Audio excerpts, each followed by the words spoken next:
I've been asked to say a little about Ellen Browning Scripps and the community.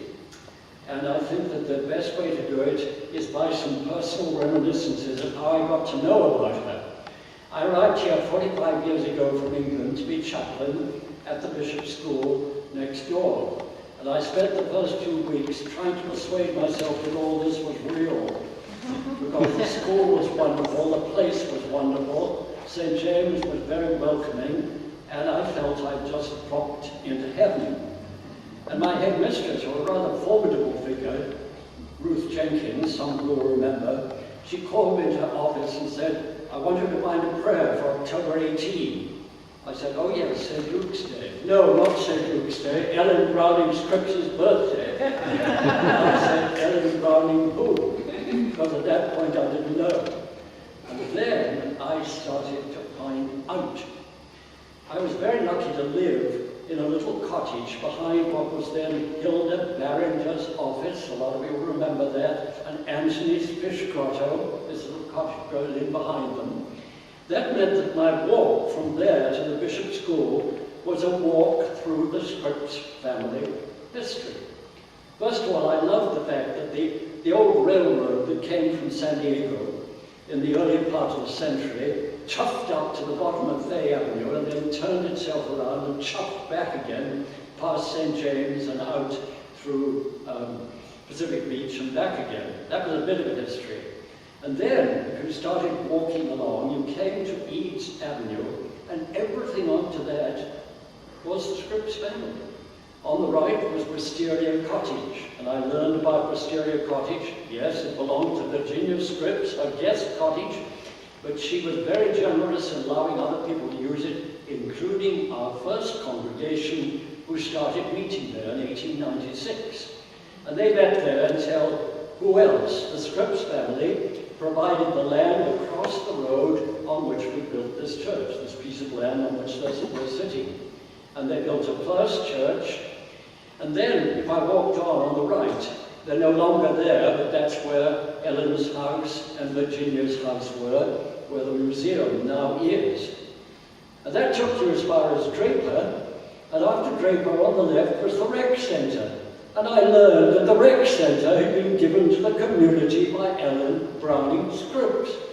So you pass that, then your eye goes to the right, and what was on the right? Scripps Hospital and Clinic. That building on the right, opposite the Bishop's School, on the ocean side of the Hoya Boulevard by the Bishop's School, was the Scripps Clinic and Hospital, where I did my first hospital visiting in those early years. And then, turning the corner, you arrived at the front of the Bishop's School. And the Bishop's School simply would not be there if those two sisters had not been great friends of the first wonderful Bishop of Los Angeles, Bishop Johnson. He would undoubtedly have put the Bishop's School up near Los Angeles if he hadn't come down here, met the two sisters, and become captivated.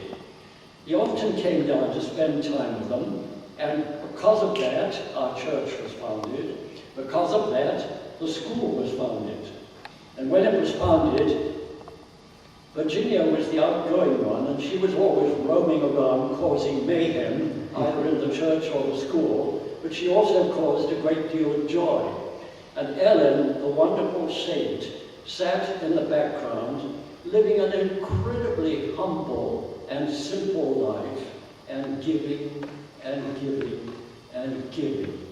She never talked about her faith, unlike Virginia, who at one point, from this pulpit, I think, oh, it must have been in the first church, not the second church, called out to the workmen and managed, "Stop that noise! Can't you hear I'm trying to say the Lord's Prayer?" That was one of my celebrated outbursts, and there were others. But these two were simply wonderful people. And of course, I learned after that, you only have to look at San Diego, and you find up on the hill Scripps oceanography, and you find the large part of the inland part of San Diego is called the Scripps Branch.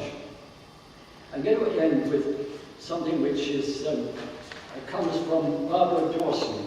I expect some of you tomorrow will be at Barbara Dawson's service. She was a wonderful person, lived here from being a very small girl, and she knew more about our history than almost anybody, as well as being one of the greatest, probably the greatest tennis player who's ever been a member of this church. She used to play with little Mo Connolly, and recall that.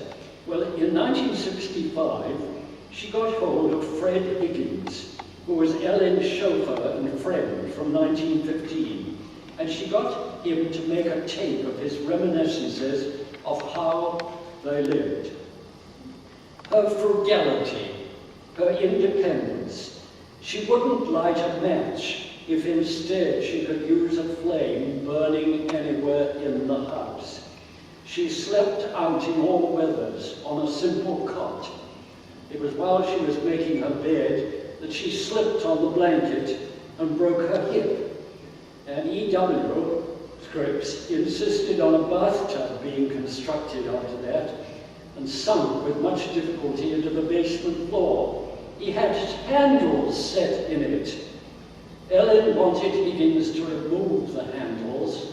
She thought it was soft to have handles to get into a bathtub, but he put her off with excuses.